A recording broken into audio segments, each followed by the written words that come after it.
त्याचं नाव आहे भाषा. एक पहिला आता पाहूत आपण भाषा. भाषा हा शब्द भाष या संस्कृत धातूपासून तयार झाला असून याचा अर्थ होतो बोलणे किंवा विचार व्यक्त करणे. भाषा हा शब्द भाष या संस्कृत धातूपासून तयार झाला असून याचा अर्थ काय होतो? बोलणे किंवा विचार व्यक्त करणे. विचार व्यक्त करणे याचा अर्थ विचार व्यक्त करण्याचे साधन म्हणजे भाषा. पहिली व्याख्या तयार झाली भाषेची. काय? विचार व्यक्त करण्याचे साधन म्हणजे भाषा. बोलणारा आणि ऐकणारा यांना जोडणारा पूल म्हणजे भाषा. बोलणारा आणि ऐकणारा यांना जोडणारा पूल म्हणजे भाषा. भाषा हे विचार व्यक्त करण्याचं एक साधन आहे. आपल्या मनात ज्या भावना येतात, आपल्या मनात जे विचार येतात ते इतरांपर्यंत आपल्याला पोहोचायचे असतात. त्यासाठी आपल्याला भाषेची गरज लागते. सुरुवातीला भाषा अस्तित्वात होती का? उत्तर नाही. जेव्हा माणूस समूहानं राहू लागला तेव्हा भाषेची गरज भासू लागली. सुरुवातीला माणूस एकटाच होता. तुम्ही इतिहास ऐकला असेल ते होमोसेपियन नावाचा व्यक्ती, बरोबर का नाही? काही काही टीव्ही मध्ये ऍड दाखवतात. तर सुरुवातीला एकटंच राहू लागल्यावर कोणाला बोलणार आहे? तर भाषा नाही. जेव्हा माणूस समूहानं राहू लागला मग भाषेची गरज झाली. तेव्हा या भाषेचे जे प्रकार आहेत ते दोन आहेत. भाषेचे प्रकार किती आहेत? दोन. पहिली लिहा नैसर्गिक भाषा आणि दुसरी आहे कृत्रिम भाषा. नैसर्गिक भाषा आणि कृत्रिम. नैसर्गिकलाच म्हणायचं स्वाभाविक भाषा, स्वाभाविक, आणि कृत्रिमला म्हणायचं सांकेतिक भाषा. कृत्रिमला काय म्हणायचं? सांकेतिक भाषा. क्लिअर आहे? तर पहा, नैसर्गिक भाषा कशी लक्षात ठेवायची? नैसर्गिक भाषा म्हणजे काय? तर नैसर्गिक भाषा म्हणजे आपले विचार काहीही न बोलता इतरांपर्यंत पोहोचवणे, बरोबर आहे का? म्हणजेच हावभावाची भाषा, बरोबर आहे का नाही? हातवारे, खानाखुना जे म्हणतो ना आपण. म्हणून परीक्षेत जर आलं पशुपक्ष्यांचे आवाज कोणत्या भाषेत मोडतात? तर नैसर्गिक भाषेत. पशुपक्ष्यांचे आवाज, बरोबर आहे. मानवाचे हावभाव, मानवाचे हावभाव नैसर्गिक भाषेमध्ये मोडतात. त्याला आपण स्वाभाविक भाषा म्हणतो.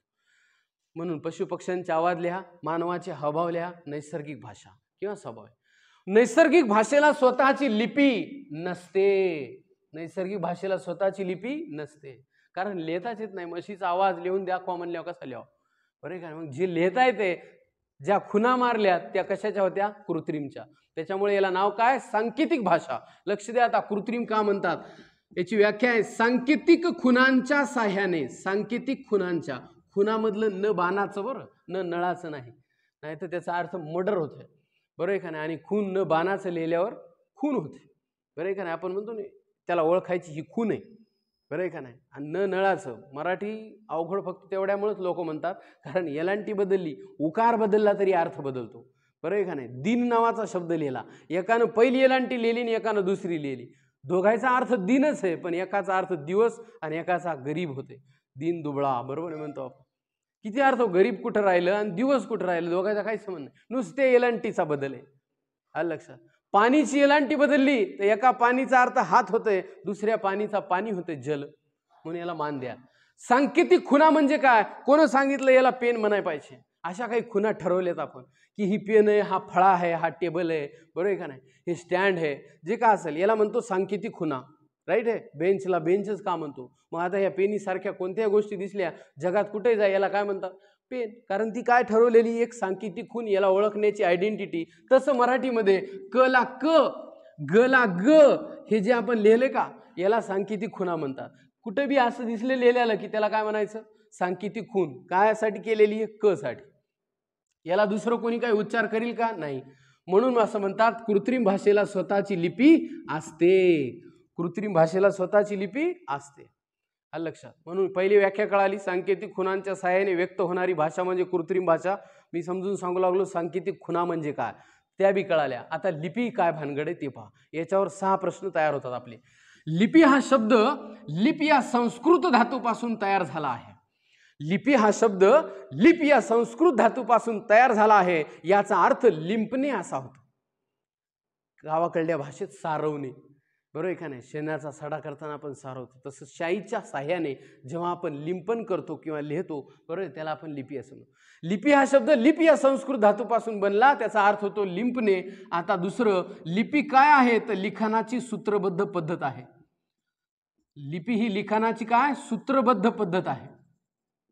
लिपी ही लिखाणाची सूत्रबद्ध पद्धत आहे. लिपी मराठीमध्ये कोणती वापरतात? उत्तर लिहायचं देवनागरी लिपी वापरतात. मराठीची लिपी कोणती आहे? देवनागरी लिपी आहे. तिसरा प्रश्न तयार झाला आपला. मराठीतली लिपी कोणती? देवनागरी. मग देवनागरी लिपीचं लिखाण कसं करतात? तर डाव्या बाजूकडून उजव्या बाजूकडं, जसं की मी लिहालो बोर्डवर आता लेफ्ट टू राईट, इकडून इकडे चाललो आपण, असं लिखाण कोण्या भाषेचं आहे? देवनागरी लिपीचं. देवनागरी लिपी कोणी आणली? उत्तर आर्य लोकांनी आणली, आपली नाही. महाराष्ट्रात मूळचे जे रहिवासी होते ते द्राविड होते. पाहुणे म्हणून आपल्याकडे आर्य लोक आली. ते दिसायला रंगानं गोरे होते, त्यामुळे इथले लोक त्याला देव मानायला लागले. आणि सोबत राहणारे लोकायला एवढा भाव दिला, पुन्हा संघ कशाला राहतात? बरोबर आहे का नाही? खेड्यापाड्यात राहलं म्हणले आता नाही. आजचं शहर त्या काळचं नगर याला दिलं सोडून, म्हणले हे आपल्याला देव मानायले. मग ते त्या काळच्या नगरात राहायला गेले. म्हणून त्यांनी बोललेल्या भाषेला रंगानं दिसायला गोरे म्हणून देव आणि नगरात राहणारे म्हणून नागरी, म्हणून त्यांनी बोललेल्या भाषेला काय नाव पडलं? देवनागरी. आलं लक्षात? तर आर्य लोकांची लिपी आहे देवनागरी लिपी. मग देवनागरी लिपी फक्त मराठीचीच लिपी आहे का? नाही. देवनागरी लिपी ही संस्कृत, मराठी, हिंदी आणि गुजराती या भाषांची सुद्धा लिपी काय? देवनागरी लिपी आहे. गुजरातीतले सुद्धा काही शब्द तुम्हाला जर येत असतील तर 100% पहा असंच लिखाण असते. बरोबर आहे. हिंदी तर 100% आणि संस्कृत विषयच नाही. असं म्हणायचे सुरुवातीला की मराठी भाषा ही संस्कृतपासून बनलेली आहे, पण आता नाही. मराठी भाषा ही म्हणजे संस्कृत ही मराठीची जननी आहे असं म्हणायचे, आता नाही. आता बहिणी बहिणी म्हणायलेत. काहून? पुऱ्याला पुरी संस्कृतमधून बनलेलं नाही, याचे पुरावे पुढे गेल्या सांगणार आहे तुम्हाला. बरोबर आहे का नाही? सध्याच्या चालू घडामोडीनुसार मराठीत काय बदल झालाय, बरोबर आहे का, ते बी आपल्याला बघायचे. सध्या लक्ष जाऊ द्या. चौथा प्रश्न आपला क्लिअर झालाय. देवनागरी लिपी ही आर्य लोकांची लिपी आहे. तिचं लिखाण डावीकडून उजवीकडे करतात. बरोबर आहे का नाही? आणि कोणकोणत्या भाषेची सांगितली मी? पहिले तर मराठी सांगितली, नंतर हिंदी, नंतर संस्कृत आणि नंतर गुजराती या भाषांची सुद्धा प्रथम लिपी काय? देवनागरी. मग देवनागरी लिपीलाच टिंबटिंब असं म्हणतात. तर लक्षात राहू द्याचं, देवनागरी लिपीलाच बाळबोध लिपी असं म्हणतात. देवनागरी लिपीलाच बाळबोध लिपी असं म्हणतात. काय नाव आहे? देवनागरी लिपीलाच बाळबोध लिपी असं म्हणतात. हीच देवनागरी लिपी काही काळ मुरड घालून लिहिण्याची पद्धत होती, तेव्हा तिला मोडी लिपी असं म्हणायचे. काय म्हणायचे? मोडी लिपी असं म्हणायचे. आता या मोडी लिपी पुन्हा 4 प्रश्न तयार होतात. बरोबर आहे का नाही? मोडी लिपी केव्हा म्हणायचे? देवनागरी लिपीच्या आधी. आता तसा जर लिपींचा इतिहास पाहायचा झाला तर काही जण काय म्हणतात, सगळ्यात अगोदर जी लिपी आहे तिचं नाव ब्राह्मी लिपी. बरोबर आहे का नाही? कारण ती ब्रह्मदेवाच्या मुखातून आली असं म्हणतात. बरोबर आहे का नाही सर? त्याच्या बाद पुन्हा आली खरोष्टी लिपी किंवा आता सांगितलेली मोडी म्हणा, त्याच्या मधात बी एक होती. बरोबर आहे का नाही? आणि त्याच्या बाद मोडी लिपी, मोडी लिपीच्या बाद देवनागरी लिपी असा विकास झाला. पण आपल्याला पुरावे कोणाचे सापडतात? मोडी लिपीचे. कारण छत्रपती शिवाजी महाराजांच्या काळामध्ये लिहिलेले बरेचसे पत्र किंवा राजमुद्रा लिहिलेला बऱ्याचशा घटना आपल्याला कोणत्या लिपीत सापडतात? आज बी मोडी लिपीत. पत्र आहेत आज बी पुराव्यासाठी. मोडी लिपी म्हणजे काय ते आहे का? मोडी लिपी हात न उचलता लिहिली जाते. त्याचं वैशिष्ट्य काय मोडी लिपीचं? मोडी लिपी हात न उचलता लिहिली जाते. नंबर 1चं वैशिष्ट्य, मोडी लिपी हात न उचलता लिहिली जाते. अक्षरांची वळणे गोलाकार असतात. अक्षरांची वळणे गोलाकार असतात. अक्षरांची वळणे गोलाकार असतात. दुसरं, मोडी लिपीचा विकास कोणी केला असं जर परीक्षेत आलं तर उत्तर लिहायचं, मोडी लिपीचा विकास हेमाडपंत नावाच्या प्रधानाने केला. त्याचं खरं नाव होतं हेमाद्री पंडित. खरं नाव काय त्याचं? हेमाद्री पंडित. आणि त्याला म्हणतात हेमाडपंत नावाच्या प्रधानाने. केव्हा होता हा काळ? रामदेव यादव आणि महादेव यादव. बरोबर आहे का नाही? 1200 ते 1300च्या मधला काळ होता. बरोबर आहे का नाही? या काळामध्ये हेमाद्री पंडित नावाच्या प्रधानाने या मोडी लिपीचा विकास केला. मग आयोगाला याचा प्रश्न कसा आलता ते सांगतो. प्रश्न असा आलता, खालील विधाने विचारात घ्या व चुकीचे विधान शोधा. मग तुम्हाला पहिलाच प्रश्न दिला त्याने, नंबर 1, देवनागरी लिपी काही काळ मुरड घालून लिहिण्याची पद्धत होती, तेव्हा तिला मोडी लिपी म्हणायचे. ते म्हणायचे यस, बरोबर आहे. नंबर 2, मोडी लिपी हात न उचलता लिहिली जाते. आपण म्हणायचं यस, बरोबर आहे. अक्षरांची वळणे गोलाकार असतात. बरोबर आहे. बरोबर आहे का नाही? मराठीचा विपरीत काना खालून वर जातो. मराठीत काना असा देतात, मला काना मा. तर मोडी लिपीमध्ये कसं असते माहिती आहे का? उचलायचीच नाही पेन, असा खालून वर द्या. बरोबर. मराठीच्या विपरीत काना खालून वर जातो, त्यामुळे पुढील अक्षर चटकन लिहिता येते. हे कोणाचे वैशिष्ट्य? सगळे मोडी लिपीचे वैशिष्ट्य. याले लक्षात. आतापासून आपण जवळपास 5 ते 10 प्रश्नांचा अभ्यास केलेला आहे. ते कोणते प्रश्न होते त्याची आपण चर्चा करू आणि पुढच्या भागाला सुरुवात. पहा, नंबर 1, विचार व्यक्त करण्याचे साधन म्हणजे. काय लिहिलं आपण? विचार व्यक्त करण्याचे साधन म्हणजे भाषा. बोलणारा आणि ऐकणारा यांना जोडणारा पूल म्हणजे भाषा. पहिली व्याख्या. नंबर 2. दुसऱ्या नंबरला पाहिलं भाषेचे प्रकार किती? 2. एक नैसर्गिक भाषा, दुसरी कृत्रिम भाषा. राईट. नंबर 3 ला पाहिलं नैसर्गिक भाषेला स्वतःची स्वतंत्र लिपी, उत्तर नसते. कृत्रिम भाषेला स्वतःची स्वतंत्र लिपी असते. सांकेतिक खुणांच्या सहाय्याने व्यक्त होणारी भाषा म्हणजे कृत्रिम भाषा. राईट. त्याच्या बाद पाहिलं लिपी ही लिखाणाची सूत्रबद्ध पद्धत आहे. मराठीमध्ये वापरली जाणारी लिपी कोणती आहे? देवनागरी. देवनागरी लिपी कोणी आणली? आर्य लोकांनी. देवनागरी लिपीचं लिखाण कसं करतात? डावीकडून उजवीकडं. देवनागरी लिपीलाच काय म्हणतात? बाळबोध लिपी असं म्हणतात. देवनागरी लिपी मराठी व्यतिरिक्त इतर कोणकोणत्या भाषांची प्रथम लिपी आहे? उत्तर आपल्याला कळालं. संस्कृत, हिंदी आणि गुजराती यांची सुद्धा ती काय आहे? प्रथम लिपी आहे. इव्हन तुम्ही पाली बी लिहू शकता. काही जण नाही म्हणतात, पण पाली हा विषय होता 12वीला आपल्याला. धेनू नावाचा अक्षर पहा लिहून. धेनू तुम्हाला असाल तर अमांकं नगरे एक धेनू आत्ती. धेनू म्हणजे काय? पालीमध्ये अमांकं नगरे एक धेनू आत्ती तस्स नाम कपिला आत्ती, म्हणजे तिचं नाव कपिला होतं. बरोबर आहे. पाठशाला असा शब्द, तर त्याचं लिखाण असंच करतो आपण. मग ज्या ज्या भाषेचं लिखाण मला वाटते डावीकडून उजवीकडे केल्या जातंय त्या त्या भाषेंची लिपी कोणती असायला पाहिजे? देवनागरी लिपी असायला पाहिजे. ठीक आहे सर. नेक्स्ट पुढचा भाग पाहिला आपण. देवनागरी लिपी काही काळ मुरड घालून लिहिण्याची पद्धत होती, तेव्हा तिला काय म्हणायचे? मोडी लिपी. मोडी लिपीचं वैशिष्ट्य क्रमांक 1 सांगितलं. मोडी लिपी हात न उचलता लिहिली जाते. नंबर 2 अक्षरांची वळणे गोलाकार असतात. नंबर 3 मोडी लिपीचा विकास हेमाद्री पंडित म्हणजेच हेमाडपंत नावाच्या प्रधानाने यादवांच्या काळामध्ये केला. राईट. त्याच्या बाद आपण काय पाहिलं? मोडी लिपीचं वैशिष्ट्य. करेक्ट. मराठीच्या विपरीत काना खालून वर जातो, त्यामुळे पुढील अक्षर चटकन लिहिता येते. हे सगळं मोडी लिपीबद्दल आहे. ठीक आहे. जवळपास 10-12 प्रश्न आपण या ठिकाणी पाहिलेले. आता थोडंसं पुढे जाऊ. लिपी झाल्यानंतर पुढचा मुद्दा आहे अभिजात भाषा. अभिजात भाषा. आता यावर आधारित 1 किंवा 2 प्रश्न तयार होतात, त्यामुळे हे महत्त्वाचं आहे. पण चालू घडामोडी बी महत्त्वाचे आहेत याच्यावर आधारित. काय आहे तर अभिजात भाषा पहा. अभिजात भाषा. कोणत्याही भाषेला अभिजात भाषेचा दर्जा जर मिळायचा असेल तर जवळपास काही अटींची पूर्तता करावी लागत असते. पहिली अट काय आहे? ती भाषा कमीत कमी 2000 ते 2500 वर्ष जुनी असली पाहिजे. 2000 ते 2500 वर्ष जुनी असली पाहिजे, तरच तिला अभिजात भाषेचा. बरोबर. नंबर 2 ती भाषा इतर कोणत्याही, जशास तशी, बरं थोडीफार बनली जमते, पण इतर कोणत्याही भाषेपासून बनलेली नाही पाहिजे. म्हणजे ती स्वतंत्र पाहिजे. इतर कोणत्याही भाषेपासून ती तयार झालेली नाही पाहिजे. बरोबर आहे का नाही? मराठीला काऊन भेटणार आहे मग लवकरच? कारण नाही तर मराठीला का भेटणं गेला इतके दिवस? कारण सगळेजण म्हणू लागले मराठी कोणापासून बनली? संस्कृतपासून बनली. पण आता सिद्ध व्हायलेत पुरावे, 1 मिनिटात येतील तुमच्या समोर. तिसरं 2000 ते 2500 वर्षापूर्वीचा इतिहास पाहिजे. इतर कोणत्याही भाषेपासून ती तयार झालेली नाही पाहिजे. बरोबर आहे का? त्याच्यानंतर त्याच्यामध्ये जे साहित्य आहे, या साहित्याचं म्हणून आपण काय जतन केलेलं पाहिजे, किंवा साहित्य दर्जेदार पाहिजे. आपल्या साहित्याबद्दल मी सांगणारच आहे. आलं लक्षात?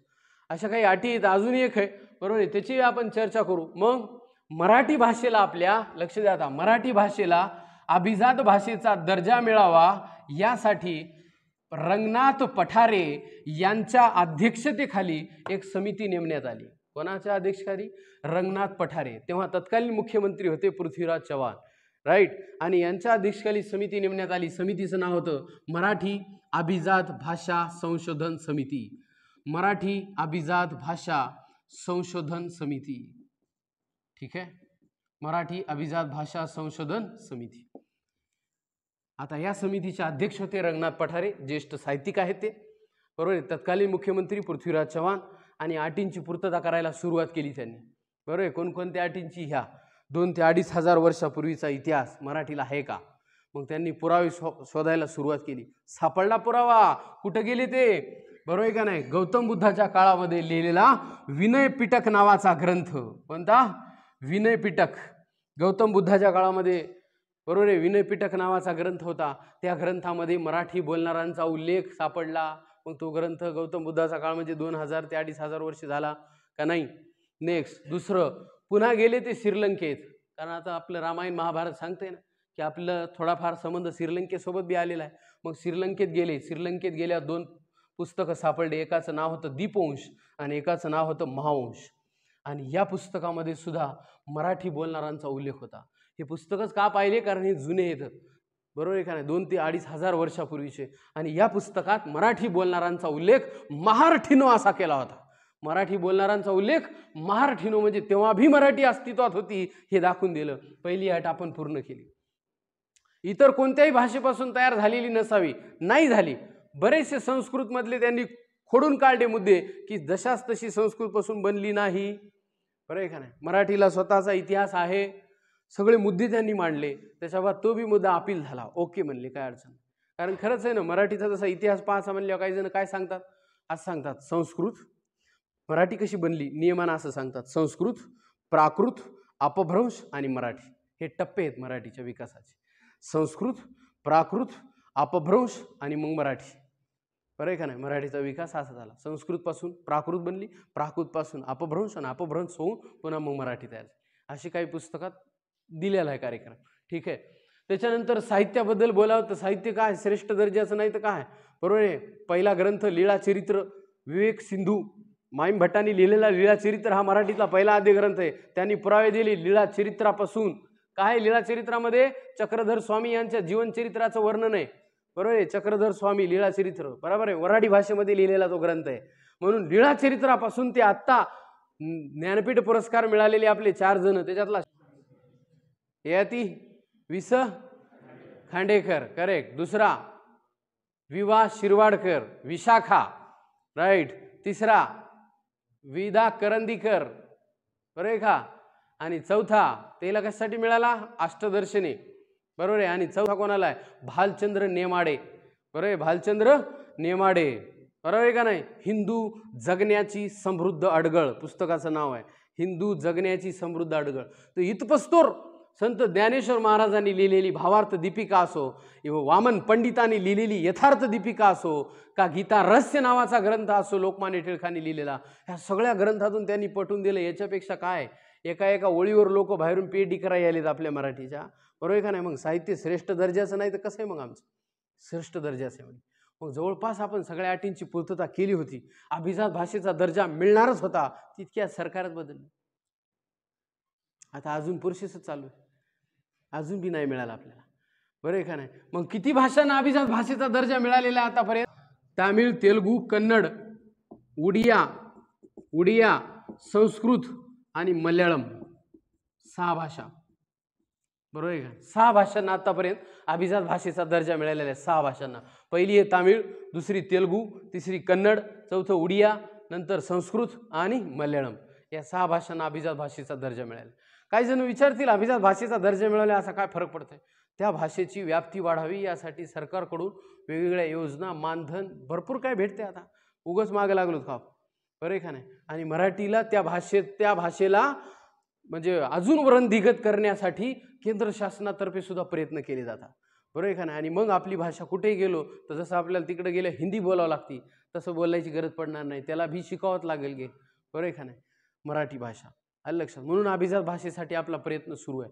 आपली ती मातृभाषा आहे, प्रत्येकाला आपल्या भाषेबद्दल अभिमान असतो, बरोबर आहे का नाही. महाराष्ट्राची ती राजभाषा आहेच आहे, बरोबर आहे का नाही. परंतु भारतामध्ये जर विचार केला आता भारतामध्ये, तर जगात जर विचारसाल तर जगात मराठी ही याच समितीनुसार, बरं अहवालानुसार 10व्या क्रमांकाची भाषा आहे जगात मराठी. आपली कितव्या, 10व्या. आणि भारतात पहिले होती 4थी, आता 3ऱ्या नंबरवर उडी मारलेली, बरोबर आहे का नाही. रंगनाथ पठारे यांच्या समितीच्या अहवालानुसार, बरोबर आहे, भारताच्या लोकसंख्येनुसार जर विचार केला तर मराठी बोलणाऱ्यांची संख्या सर्वात जास्त आहे. म्हणून भारतात मराठीचा कितवा क्रमांक लागतो विचारल्या म्हणायचं 3रा, आणि जगात विचारल्या म्हणायचं 10वा. भारतानंतर सर्वात जास्त मराठी कुठं बोलल्या जाते, तर उत्तर आहे त्याचं मॉरिशस आणि इस्रायल या 2 देशामध्ये बोलल्या जाते. भारतानंतर सर्वात जास्त मराठी कुठं बोलल्या जाते, मॉरिशस आणि इस्रायल या 2 देशामध्ये बोलल्या जाते. हे बी आपल्याला माहीत पाहिजे. आलं लक्षात. तर हे सगळं या समितीच्या नंतर लक्षात आलं. पुन्हा एवढंच नाही लक्षात आलं, तर या समितीने हे बी सांगितलं की अरे तुम्ही ज्याला पहिला ग्रंथ समजता का लीळाचरित्र, पण अजून आता त्याला मान दिला नाही ना आपण, कारण अभिजात भाषेनं चा दर्जा मिळालाय का आपल्याला, नाही. याचा अर्थ यांचं म्हणणं आपण ऐकलंच नाही अजून. ते ऐकल्या मग पुस्तकात बदल होणार आहे. काय, मराठीतला सध्या आद्य ग्रंथ कोणता आहे, लीळाचरित्र, सध्या कोणाचा, माईम भट्टांनी लिहिलेला. परंतु ह्यांचं जर मान्य केलं, ह्यांचा अभ्यास, तर मराठीतला पहिला ग्रंथ कोणता ठरणार आहे माहिती आहे आता, गाथा सप्तशती. पैठण येथील, लक्ष द्या, पैठण येथील हाल नावाच्या सातवाहन काळातील राजाने लिहिलेला गाथा सप्तशती हा ग्रंथ मराठीतला पहिला ग्रंथ ठरणार आहे. आता लवकरच बदल होईल हा, बरोबर आहे. गाथा सप्तशती, कारण त्यांनी अभ्यासाच्या अंती निर्णय घेतला एवढं केल्यावर की नाही यार, लीळाचरित्राच्या आधी ग्रंथ होता, हे होता गाथा शक्ती. याच्यामध्ये काय आहे, 700, सप्त म्हणजे 7, शती म्हणजे 100, 700 गाथांचा समावेश होता. गाथा सप्तशती कोणी लिहिला? पैठण येथील हाल नावाच्या सातवाहन काळातील राजाने लिहिलेला गाथा सप्तशती हा मराठीतला पहिला आद्य ग्रंथ ठरणार आहे. अजून ठरला नाही, सध्या लीळाचरित्रच लिहायचं आहे आपल्याला. ओके. महाराष्ट्र या शब्दाची उत्पत्ती कोणत्या शिलालेखात आढळते? उत्तर लिहायचं, बादामी शिलालेखात आढळते. महाराष्ट्र या शब्दाची उत्पत्ती बादामी शिलालेखात आढळते. हा बी इथं प्रश्न तुमचा कव्हर होतो. नेक्स्ट, असं म्हणतात भाषा ही नदीच्या प्रवाहाप्रमाणे असते, कारण तिच्या सतत बदल होत जातात. आतापर्यंत तुम्ही 12 स्वर 12 स्वर 12 स्वर म्हणून लागले, आता 14 झाले का नाही? ए आणि अ का वाढले ते 2? कारण आधी भाषा शिकतो आपण आणि मग तिचं व्याकरण. परीक्षेत जर आलं आधी भाषा का आधी व्याकरण, तर अगोदर काय ठरत असते? भाषा, आणि मग तिचं व्याकरण बनत असते. आधी आपण भाषा शिकत असतो आणि मग व्याकरण. आलं लक्षात? म्हणून भाषेनुसार व्याकरण बदलतंय, व्याकरणानुसार भाषा बदलत नाही, भाषेनुसार व्याकरण बदलत असते. मग आपल्या बोलण्यामध्ये इंग्रजी शब्दांचा वापर वाढत गेला, बॅट अन बॉल अन ऑफिस, बरं आहे का नाही? म्हणून त्या बॅटमधल्या बॅला आणि ऑफिसमधल्या ऑला स्वीकारला आपण, म्हणले घेऊन टाका, कारण कोणताही शब्द स्वरांच्या मदतीशिवाय तर बनतच नाही. मग बॅटमध्ये कोणता स्वर आहे तर सांगताच येणं गेलं ना, पण आता सांगता यायला की बॅटमध्ये ए नावाचा स्वर आहे, म्हणून ए आणि अ हे 2 स्वर मराठीमध्ये नवीन आलेले. आलं लक्षात? नेक्स्ट, तर मग काय सांगू लागलो, भाषा ही नदीच्या प्रवाहाप्रमाणे असते, कारण तिच्यामध्ये काय होतात? सतत बदल होत जातात. दुसरा प्रश्न, देवनागरी लिपीबद्दल बोललोच वाटते आपण, ते काय की देवनागरी लिपी आदर्श लिपी आहे, कारण देवनागरी लिपीमध्ये प्रत्येक अक्षरे दर्शवण्यासाठी किंवा प्रत्येक ध्वनी दर्शवण्यासाठी स्वतंत्र ध्वनी चिन्हे आहे. म्हणजे माझ्या मुखातून ध्वनी निघायला अलग अलग. बघा आता मी म्हणलो क, अलग आवाज आहे, त्याला क म्हणतात तुम्ही. मग पुन्हा म्हणलो मी ग, त्याला अलग दर्शिता. पुन्हा म्हणता प, त्याला अलग दर्शिता. प्रत्येक ध्वनी आणि वेगळं सांग किती खून. अपवाद आहेत आपल्याकडे बी 1-2. कोणतं? ई ई कन्फ्युजन होते, उ उ कन्फ्युजन होते. बघा ना तुम्ही, मी लिहायला लावलेले 9, ते लिहिलं 9 आणि एक जणांनी लिहिलं 9. इथं कन्फ्युजन आहे ना, बरोबर आहे का नाही? वाचायला दोन्ही 9च आहेत, एकानं उ लिहिलं आणि एकानं व लिहिलं. आपला हा प्रश्न चलन झाला. हे 1-2 अपवाद जर सोडले तर देवनागरी लिपी कशी आहे? आदर्श लिपी आहे. आलं लक्षात? दुसरी कळतं, ळ नावाच्या शब्दाला स्थान बी नाही, हे बी आपल्याला शिकायचं पुढे गेल्या. तर आतापर्यंत किती भाषांना अभिजात भाषेचा दर्जा मिळाला सांगा? 6. तामिळ, तेलुगू, कन्नड, उडिया, संस्कृत आणि मल्याळम. 6 भाषांना. मराठीला अजून अभिजात भाषेत दर्जा मिळाला का? नाही. मराठी भाषेला अभिजात भाषेचा दर्जा मिळावा यासाठी कोणती समिती स्थापन केली? मराठी अभिजात भाषा संशोधन समिती. कोणाच्या अध्यक्षतेखाली? रंगनाथ पठारे. तत्कालीन मुख्यमंत्री होते पृथ्वीराज चव्हाण, बरोबर आहे. या समितीनुसार मराठी भाषा ही जगातल्या कितव्या क्रमांकाची बनली आहे? 10व्या. आणि भारतात 3ऱ्या. भारतानंतर सर्वात जास्त मराठी कुठं बोलले जाते? मॉरिशस आणि इस्रायल या 2 देशामध्ये सर्वात जास्त मराठी बोलले जाते. राईट आहे. बस अभिजात आणि त्या समितीनुसार मराठीतला पहिला आद्य ग्रंथ कोणता ठरणार आहे? गाथा सप्तशती हा ग्रंथ. पैठण येथील हाल नावाच्या सातवाहन काळातील राजाने लिहिलेला गाथा सप्तशती हा ग्रंथ मराठीतला पहिला आद्य ग्रंथ ठरणार आहे. नेक्स्ट, पुढचा पॉइंट आहे सर आता मराठी भाषेच्या व्याकरणाचा इतिहास. बरोबर आहे, व्याकरणाच्या पुस्तकाचा इतिहास. काय पहा, मराठीतलं पहिलं व्याकरणाचं पुस्तक 1805 ला विल्यम कॅरी नावाच्या इंग्रजी माणसानं लिहिलं. 1805 ला विल्यम कॅरी नावाच्या इंग्रजी माणसानं लिहिलं. पुस्तकाचं नाव होतं the grammar of Maratha language. The grammar of Maratha language. The grammar of Maratha language.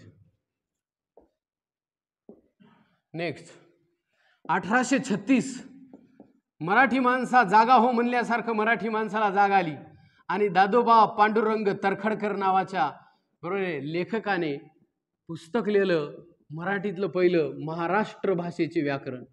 Maharashtra भाषेचे व्याकरण आणि मराठीतलं हे पहिलं पुस्तक ठरल्यामुळे आणि लिहिण्याचा मान दादोबा पांडुरंग तरखडकरांना आल्यामुळे मराठी भाषेचे यांना पाणिनी असं म्हणतात. म्हणून मराठी भाषेचे पाणिनी कोण? तर उत्तर लिहा दादोबा पांडुरंग तरखडकर. मराठीतले पहिले व्याकरणकार कोण? दादोबा पांडुरंग तरखडकर, मराठीतले पहिले व्याकरणकार. नेक्स्ट 1836लाच कदाचित याच्या अगोदर एक पुस्तक येणार होतं पण आलं नाही, थोडं लेट आलं. त्यांचं नाव होतं महाराष्ट्र भाषेचे व्याकरण. पुस्तकाचं नाव सेम आहे हो, महाराष्ट्र भाषेचे व्याकरण, पण लिहिलं कोण? गंगाधर शास्त्री फडके. फक्त इसवी सन बी सेम, गंगाधर शास्त्री फडके यांनी लिहिलेलं 1836ला महाराष्ट्र भाषेचे व्याकरण. पुस्तकाचं नाव सेम, इसवी सन सेम, फक्त लेखक. मग तुम्ही म्हणायचे हेच काय वेगळेपण आहे? तर तुम्ही एवढंच लक्षात ठेवा, मराठीतलं पहिलं मुद्रित व्याकरण असा जर शब्द आला, मराठीतलं पहिलं मुद्रित व्याकरण, तर यांचं नाव लिहायचं गंगाधर शास्त्री फडके 1836 महाराष्ट्र भाषा. बरोबर आहे. मुद्रित नावाचा शब्द आला तर यांचं नाव लिहायचं. नेक्स्ट 1911ला आता मी ज्याच्यातून शिकवायलो, तुम्ही ज्याचा अभ्यास करणार आहात, 12वीला ज्याच्यातून केलंय, जे सगळ्यासाठी आयडल पुस्तक आहे त्याचं नाव आहे 1911ला मोके दामले यांनी लिहिलेलं. मोके दामले म्हणजे मोरो केशव दामले शास्त्रीय मराठी व्याकरण नावाचं पुस्तक लिहिलं. मराठीतलं शास्त्रशुद्ध आणि तर्कसंगत असं पुस्तक आहे शास्त्रीय मराठी व्याकरण. सगळ्या जणांनी याच पुस्तकाचं सहकार्य घेऊन आपापली पुस्तकं काढलेली आहेत. शास्त्रीय मराठी व्याकरण, बरोबर. 1911ला मोरो केशव दामले. मोरो केशव दामले म्हणजे केशवसुतांचे बंधू. केशवसुत म्हणजे कृष्णाजी केशव दामले. केशवसुतांना म्हणतात आधुनिक मराठी कवितेचे जनक. केशवसुत कोण आहेत? आधुनिक मराठी कवितेचे जनक आहेत केशवसुत. त्यांचे बंधू आहेत मोरो केशव दामले आणि त्यांचं पुस्तक आहे शास्त्रीय मराठी व्याकरण 1911. हे 4 पुस्तकं व्याकरणाच्या बाबतीत आपल्याला माहीत पाहिजे. पहिलं 1805 William carry the grammar of Maratha language. 1836 Dadoba Pandurang Tarkhadkar Maharashtra भाषेचे व्याकरण. 1836 गंगाधर शास्त्री फडके पुन्हा एकदा महाराष्ट्र भाषेचे व्याकरण. मराठीतलं पहिलं हे काय?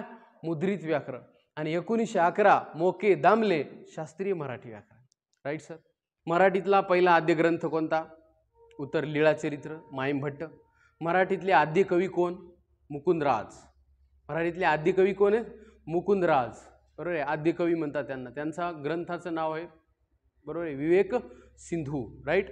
त्याच्या बाद आलं मराठीतली पहिली आहे सामाजिक कादंबरी. मराठीतील पहिली सामाजिक कादंबरी उत्तर आहे यमुना पर्यटन बाबा पद्मनजी यांनी लिहिलेली. त्याच्यामध्ये काय आहे? विधवांच्या समस्यांचं वर्णन केलेलं आहे.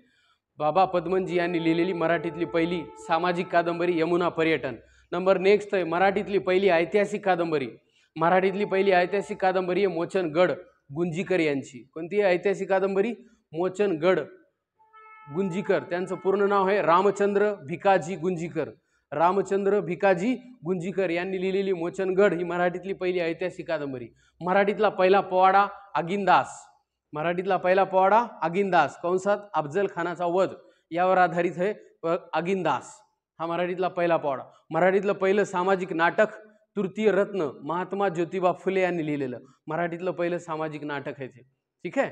त्याच्यानंतर असे बरेच प्रश्न तुम्ही तयार करू शकता. आधुनिक मराठी कवितेचे जनक कोण आहेत? आता सांगितलं केशवसूत. रानकवी म्हणून कोणाला ओळखतात? मुला फुलांचे कवी कोण आहेत? बालकवी कोणाला म्हणतात? महाराष्ट्र कवी कोणाला म्हणतात? तर तुम्हाला लगेच कळलं पाहिजे. महाराष्ट्र कवी यशवंत दिनकर पेंढारकर. बालकवी त्र्यंबक बापूजी ठोंबरे. मुला फुलांचे कवी नावा टिळक. लक्षात मुला फुलांचे कवी. त्याच्यानंतर कोणता सांगितला होता? रानकवी नाधो महानोर. बरोबर आहे का नाही? कोण आहेत? नाधो महानोर यांना आपण रानकवी म्हणून ओळखतो. हे असे टोपण नाव आहे थोडक्यात. ते आरती प्रभू चिंतामण त्र्यंबक खानोलकर यांना आरती प्रभू या टोपण नावाने. बरोबर आहे. कवी बी या नावानं कोणाला ओळखतात? कवी बी.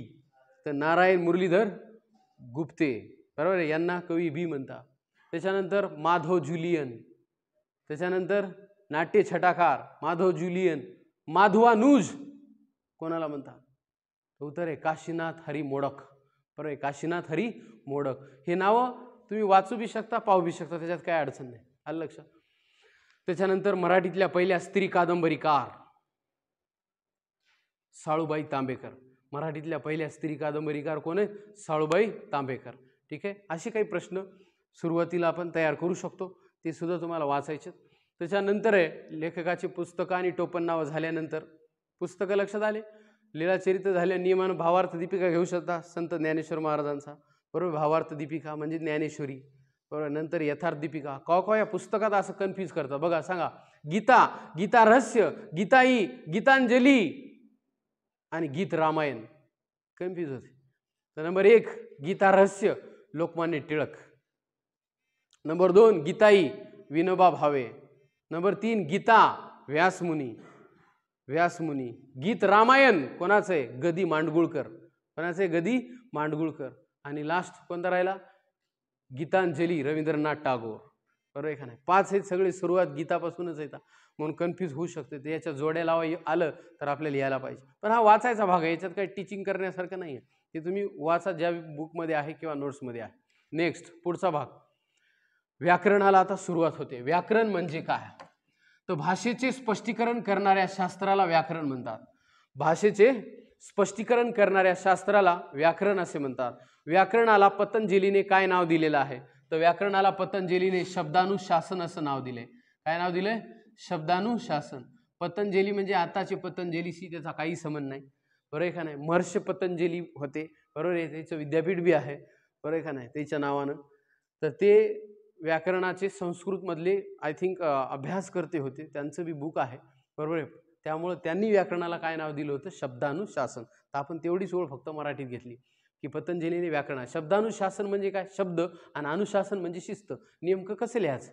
इंग्रजीत वेगळं लिहितात, रामा इट्स अ मँगो, मराठीत नाही, रामा आंबा खातो, बरोबर आहे. करता, मग कर्म आणि मग क्रियापद, किंवा नुसता करता आणि क्रियापद. तो पडला, ती पडली, बस एवढंच. तो हसला, ती हसली, तरी वाक्याला अर्थ आहे. मग नेमकं कसं लिहायचं म्हणजे माझ्या भावना तुमच्यापर्यंत पोहोचतील? असं लिहिल्या पोहोचतील का? पाण्यात बदक पोहतो, नाही, बदक पाण्यात पोहतो.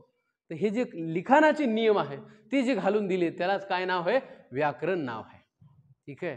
म्हणून व्याकरणाला शब्दानुशासन असं नाव कोणी दिलं? पतंजली. काय व्याख्या कळाली व्याकरणाची? भाषेचे स्पष्टीकरण करणारे शास्त्र म्हणजे काय? व्याकरण होय. आता या व्याकरणाच्या सिलेबसमध्ये सुरुवात होते नंबर 1 ला. वर्ण म्हणजे काय किंवा मूलध्वनी म्हणजे काय? मूलध्वनी म्हणजे काय? अक्षर म्हणजे काय? शब्द म्हणजे काय? वाक्य म्हणजे काय? हे आपल्याला माहित पाहिजे. कसा तयार झाला? तर लक्ष द्या, मूलध्वनी. आपल्या तोंडावाटे जे असंख्य ध्वनी बाहेर पडतात त्यांना आपण मूलध्वनी असं म्हणतो. म्हणजे नुसता आवाज, साऊंड, कचा साऊंड, बचा साऊंड, जे बी यायला आवाज आता मुखातून, बरोबर आहे, त्याला काय म्हणतात? मूलध्वनी, बरोबर आहे. मग मूलध्वनीमध्ये कशाचा समावेश होतो? बरोबर आहे. तर मूलध्वनीमध्ये तुम्ही सगळंच लिहू शकता. उदाहरणार्थ मी तुम्हाला असं विचारलं सगळं म्हणजे काय, तर स्वर बी आले आणि व्यंजन बी. राम वनात जातो, राम वनात जातो या वाक्यात किती मूलध्वनी आहेत? तर तुम्ही म्हणायचं 1 2 3 4 5 6 7 आणि 7 ची दुप्पट किती होते? 14. म्हणून 14 मूलध्वनी आहेत. कसं काय सांगा? कारण रा मध्ये र आहे आणि आ आहे, तर र हा बी मूलध्वनी आहे आणि आ हा मूलध्वनी आहे. म मध्ये म आहे आणि अ आहे. तसंच प्रत्येकामध्ये आता एक बी अक्षर मी असं लिहिलंय का असं हलंत नाही लिहिलं. जेव्हा मी असं लिहिल का तेव्हा त्याच्यात स्वर नसतो, आणि जेव्हा मी कंप्लीट लिहितो तेव्हा त्याच्यात काय दडलेला असतो? स्वर. म्हणजे मला म्हणायचे मूलध्वनींची संख्या मोजताना व्यंजन भी सांगायचे आणि स्वर भी सांगायचे. तर म्हणून याच्यात राम वनात जातो हा आयोगाचा क्वेश्चन आहे, बरोबर आहे. राम वनात जातो, तो उत्तर 14 मूलध्वनी आहे. तर मूलध्वनी आपल्या लक्षात आले. यालाच पुढे जाऊन आपल्याला वर्ण म्हणायचे, कारण वर्णाची व्याख्या काय? आपल्या तोंडावाटी निघणाऱ्या मूलध्वनींनाच वर्ण म्हणतात, बरोबर आहे. वर्ण काऊन नाव दिलं? रंगाच्या सहाय्याने त्याला लिहून ठेवलं. वर्णाचा अर्थ दुसरा काय होतोय? रंग, बरोबर आहे का नाही? आणि म्हणून त्याला आपण वर्ण असं नाव दिलं. अशी मराठीमध्ये सुरुवातीला 48 मूलध्वनी होती, बरोबर आहे का नाही? किती होते? 48. आता काही जण 50 म्हणू शकतात. किती म्हणू शकतात? 50, कारण नवीन 2 आले नाही, ॲ आणि ऑ, बरोबर आहे का नाही? म्हणून सुरुवातीला 48 मूलध्वनी होते. त्या वर्णाचा अभ्यास करायचा आहे.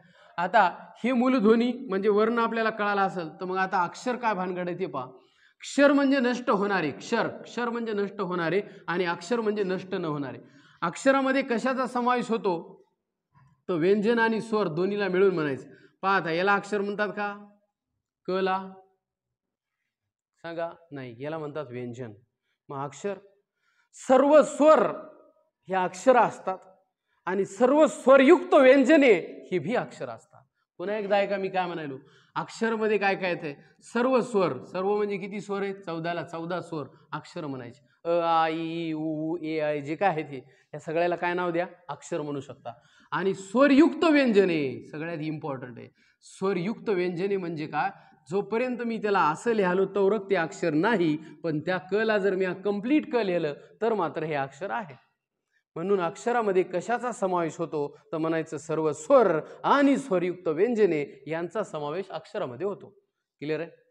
हे नाही लिहायचा स्वर, याला व्यंजन म्हणाय, कारण व्यंजन हे अपूर्ण उच्चाराचे असतात. ते आपल्याला शिकायचे पुढे गेल्यावर आगामी आकर्षणाचे. नेक्स्ट, आता शब्द कसा बनतो ते पहा. आताच पाहिलं अक्षर म्हणजे काय सांगा. गणेश या शब्दात किती अक्षरे आहेत, उत्तर 3. पहिला ग, दुसरा न आणि तिसरा श, 3च अक्षर. गणेश 3च म्हणायचं. ओके. आता हे अक्षर गणेश, आता या 3 अक्षर आहेत, नाव लिहिलं तुम्ही बरोबर लिहिलं. आता ह्या अक्षर झाल्यानंतर यांनाच आपण काय नाव दिलं होतं, वर्ण. बरोबर आहे. ग ला तुम्ही वर्ण म्हणू शकता, श ला म्हणू शकता. आणि आता बघा शब्द म्हणजे काय, हीच अक्षरे विशिष्ट क्रमाने आल्यास त्याला जर अर्थ प्राप्त होत असेल तर त्याला आपण शब्द असं म्हणतो. अर्थ प्राप्त व्हायला पाहिजे. क द ब याला शब्द माहित नाहीत, क द ब, बरोबर आहे का नाही. ब द क लिहिल्यावरच अक्षर होते, हे शब्द एखाद नाही. म्हणून ठराविक क्रमाने आलेल्या वर्णांच्या समूहाला जर अर्थ प्राप्त होत असेल तर त्याला शब्द असं म्हणतात. म्हणून बदक हे काय, शब्द झाला. आणि बदक पाण्यात पोहतो, याच्यात बदक एक आहे, पाण्यात एक आहे, पोहतो, 3 शब्द आहे. आणि अर्थपूर्ण शब्दाच्या समूहाला वाक्य असं म्हणतात. अर्थपूर्ण शब्दाच्या समूहाला वाक्य म्हणतात. म्हणून बदक पाण्यात पोहतो हे वाक्य आहे, तर बदक हा शब्द आहे. आणि त्याच्यामधला ब बाजूला काढा, द बाजूला काढा आणि क बाजूला काढा. वैयक्तिक यांचा विचार केला, यांना काय नाव द्या, अक्षर, किंवा यालाच वर्ण म्हणा. आलं लक्षात. म्हणून अक्षर कळालं, शब्द बी कळाला आणि वाक्य बी कळालं.